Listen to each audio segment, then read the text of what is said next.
in response to the novel coronavirus, also known as COVID-19. Let me begin by saying that the risk of exposure in Alberta is still considered low. There are no probable or confirmed cases of the novel coronavirus in the province. Canada has still only confirmed a small number of cases, and the system has quickly responded. This shows the public health measures put in place are working. In recent days, we have seen an increase in cases being reported in a number of countries outside of China. I know many Albertans may have questions about what this means for them and what we are doing to protect their health. The fact is, the global situation is changing rapidly. Although China continues to have the highest number of cases, the spread of this virus to new countries is concerning. We do not know what direction the outbreak will take next, but we do know that we need to be prepared for a scenario where COVID-19 continues to spread in countries around the world. Alberta continues to closely monitor the situation outside our province and is in daily contact with our national partners. Based on this evolving information, we are joining the rest of Canada in taking additional precautions to limit risk and protect the health of Albertans. Going forward, we are expanding our testing protocol to include the following areas in addition to China: Hong Kong, Singapore, Iran, South Korea, Japan, and Italy. We ask any travelers returning from these areas, in addition to those returning from mainland China, to monitor their symptoms for 14 days after returning. Should these individuals experience symptoms like fever or cough, or have any concerns about their health, I encourage them to stay home and call HealthLink at 811 to see if there is a need for testing or follow-up. I want to be clear, travelers from these areas are not required to self-isolate at this time unless they have returned from China's Hubei province. We are following the same approach being adopted across Canada, focusing on those countries where current information indicates that there is a risk of being exposed to the virus that causes COVID-19 in the community. For Albertans who are planning travel to other parts of the world, I am reminding them to watch the latest travel advice from the Public Health Agency of Canada and use that advice to guide your planning. This is a quickly evolving situation. Advice can change as more information becomes available. We are also continuing our planning to ensure that the health system is ready to respond should the virus come to Alberta. We are working with partners like the Alberta Emergency Management Agency to ensure that planning and preparedness across all sectors is supported. We are encouraging businesses and employers to take this opportunity to review their own business continuity plans and consider how they would lower the risk of spread of infection in the workplace should the virus come to Alberta. It is important to remember that most people who get COVID-19 have a mild illness. That is both a good thing and a challenge with this virus. The challenge is that because most of us don't let a mild illness stop us from going about our daily business, the virus has more opportunity to spread. As we prepare for the possibility that this virus could come to Alberta, I urge you to practice the good infection prevention habits that are always recommended. First, protect others by staying home when you're sick and covering coughs and sneezes. Second, protect yourself by regularly washing your hands, avoiding touching your face with unwashed hands, and staying 1 meter away from others who are coughing and sneezing. As we make these preparations, I want to reiterate that the current risk in Alberta remains low. There are still no cases of the novel coronavirus in Alberta, and we are prepared if that should change. We will continue to provide frequent updates as the situation evolves. I encourage you to visit alberta.ca/coronavirus for the latest up-to-date information. We will continue to work with provincial and federal partners to monitor the situation in Canada and around the world and to use that information to adjust our planning. The current risk of exposure remains low, but we are taking these additional steps to protect the public and ensure our health system is prepared. Thank you for your time, and I'm happy to take any questions. The CDC is using some pretty strong language yesterday saying a global pandemic is inevitable. What are your thoughts on that? So I think the World Health Organization yesterday was quoted as saying that this virus has a high pandemic potential. So the risk is high that it will become a pandemic. However, we're not there yet. So I think the important thing to emphasize is that now is the opportunity that we have to ensure that our planning and preparedness is in place, which is a really great opportunity to know more about the virus as the situation has evolved and to be able to have time to make sure that we are prepared if it should come. What do you think separates or differentiates the U.S. and Canada in this instance? So I think essentially we're saying the same thing, that the risk of pandemic is high, simply that we haven't reached that yet. And so again, we continue to take measures to quickly identify if we should have a case that comes into Canada, and in Alberta we're doing the additional measures that I mentioned to make sure we can quickly identify cases and contain them. So I'm not sure that we're that far apart. Essentially we're saying the message of prepare now, this is our time, and it's difficult to predict what will come next. The CDC and I believe a top health official in Ottawa have both said to prepare for severe disruptions, and both mentioned stocking up on medications, canned food, that type of thing. Do you, I guess, hold the same thoughts as them? So it's always a good idea. We always recommend that people should have a supply of at least 3 days worth of medication, basic food items, drinking water at home in case of any disruption. Again, this is a recommendation that we would make at any time. Certainly individuals might consider if they want to take extra measures. That's something for them to consider if it is important for them in their own situations. Some people may have mobility issues or have other issues that make them less able to get out. But ultimately, the message that we want to emphasize is that while there could be a future disruption, at the moment, we're really encouraging more employers, businesses to be prepared. And again, if the virus were to come to Alberta, the most important thing that anyone can do for their own individual health is those good hygiene practices that I mentioned earlier. So now is the time for people to really practice those, build them as habits so that they don't have to think about them. And it sounds like a small thing, but really most people don't wash their hands every hour or more often, and those are the things we're trying to emphasize. And when you speak about employers being prepared, should employers be presenting telecommuting as an option to employees? Like, is that what you mean? So we have on our website a link to a resource from the Ministry of Labour and Immigration that talks about respiratory viruses in the workplace. So that's a really good starting place for businesses that aren't sure what kinds of planning they should do. And that goes over some high-level things that they can consider, both for their employees, but also for their business continuity. And we recognize that other businesses have questions about what kinds of planning they should do. So that's a section that we're looking at building more detail on our website. But again, we do have that resource, which I think is a really great place to start. Do local governments need to prepare or consider plans for putting off or postponing public gatherings, closures of those public spaces?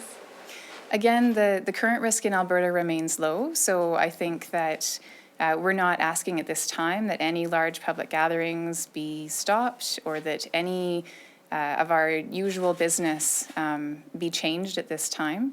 Certainly, again, we're asking that all, if it's municipalities or employers, that they have a look at their business continuity plans, and most major organizations and municipalities will have done some sort of pandemic planning. So those are considerations they may want to make. But again, at this time, the risk is currently low, and we're not recommending any disruptions to usual business at the moment, just the planning. Sorry, Julie, I'm just going to go to the phone where there's a number of questions waiting. Operator, could you patch them through? Yes, first question is from Tiffany Goodwin with Chat TV. Tiffany, your line is open.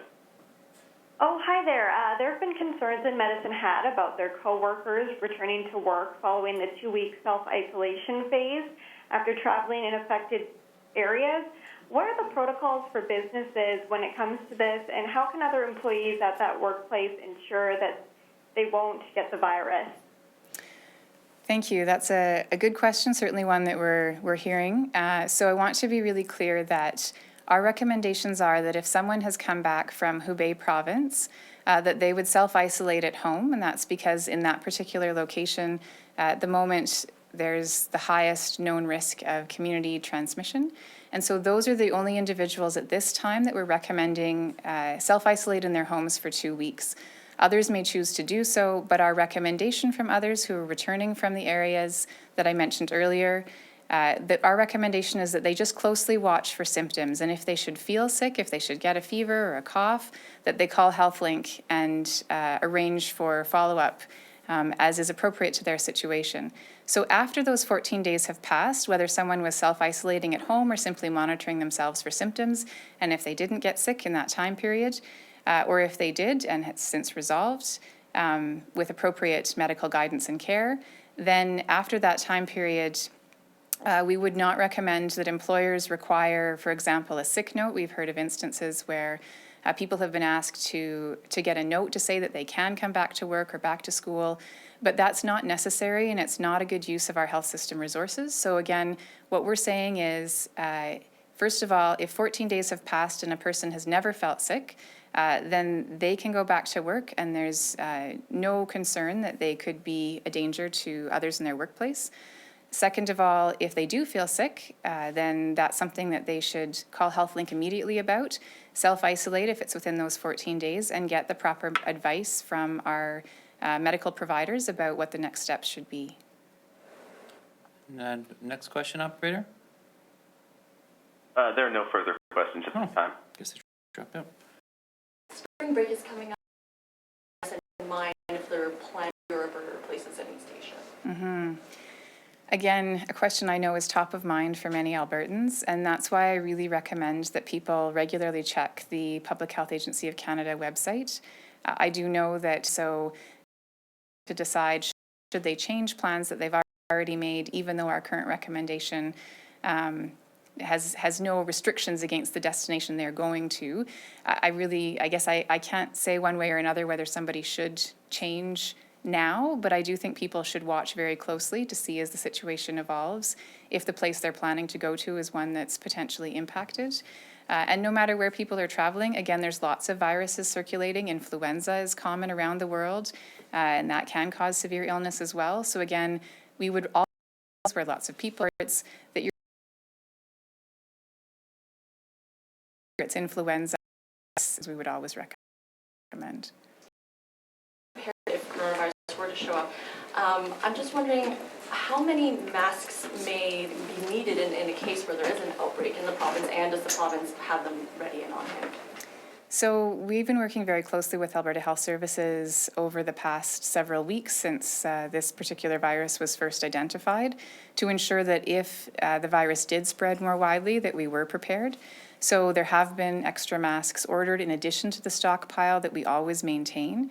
We're also working very closely with partners across the country, both federal and other provincial and territorial governments, to collaborate on items like personal protective equipment, like masks, so that we can work together to access sources of those if we should need more.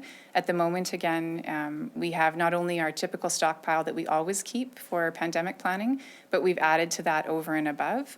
And so really it's a matter of staying on top of the situation, working with partners, and using those channels that we have to make sure that we're able to get the supplies that we need. And does the same go for things like ventilators and then extra supplies of oxygen, that type of thing? So again, we're working really closely with Alberta Health Services, and they have the depth of knowledge on the particular medical equipment. But I know, for instance, that they've been looking at the respirator supply and making sure that they're making plans to enhance that if that should be needed. And again, those are the kinds of things that are involved in the pandemic planning that we do in general all the time to be prepared, and that we're now making sure that we're going over those pieces in detail within the system for this particular scenario. Yeah. And if there were to be a case or an outbreak within the province, have there been certain, let's say, wings or parts of the hospital that have been designated to isolate patients or triage them? So that's exactly the kind of planning that's going on right now. You may remember in 2009 there were influenza assessment centers that were set up so that if there were people who were concerned about having influenza, at that point it was the H1N1 pandemic influenza, that there was one dedicated place in large centers that they could go to for testing. So again, those are the kinds of planning that's being done, building on those plans that were already in place, but just refining them so that those could be implemented if again, we were to get cases, if we were to get spread. So that's exactly the work that we have. So it sounds like those could pop up if need be, and then pop away when not needed. And that's exactly, the point is to be flexible in our response and to, we're also mindful of use of health system resources, so we're making sure that we're targeting the resources when and if they're needed, but that planning is very robust. I know that most cases have been in BC and Ontario. Do you foresee any type of timeline for when or if the coronavirus could come to Alberta?